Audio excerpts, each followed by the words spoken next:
Hello everyone! Welcome back to my channel guys.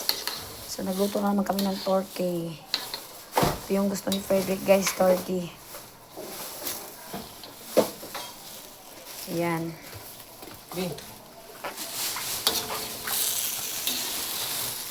So yan guys, pinaanuhan ko muna siya guys. Pinakuluan ko muna siya bago ko i-pressure cook. So ilagay ko to sa pressure cooker pag katapos na ayan. Ha?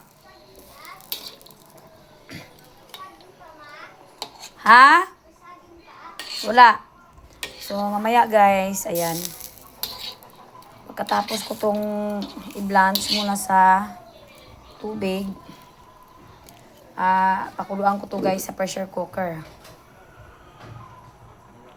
Ayan siya guys.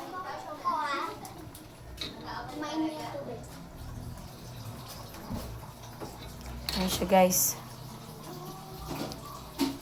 So, kailangan kumulo muna siya.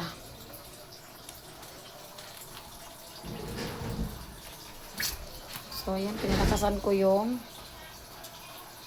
apoy.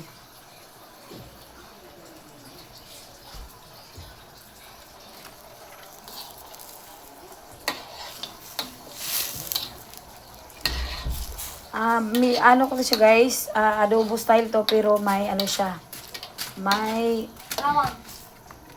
gata ng niyog to. Gata ng niyog.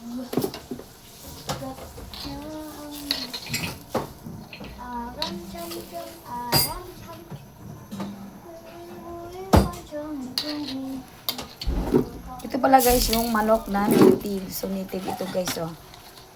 Tingnan mo guys, ayan. So, native siya. Native na manok. Pero kailangan pa talaga siyang pakuluan ng isang oras kasi maano po to guys. Yung inahin tong manok guys. Inahin na manok na native. So, anak lang to ng anak. Itlog lang siya ng itlog. Ayan.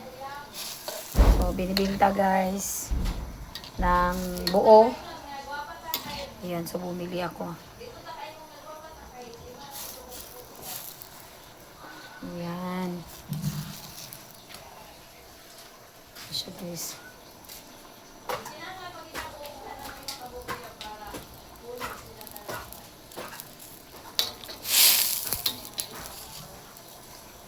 Okay, so ang laki ng aking kawali.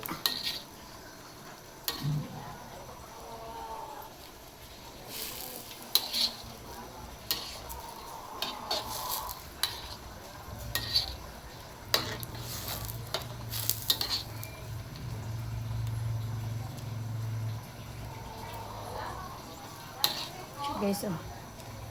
Native na native.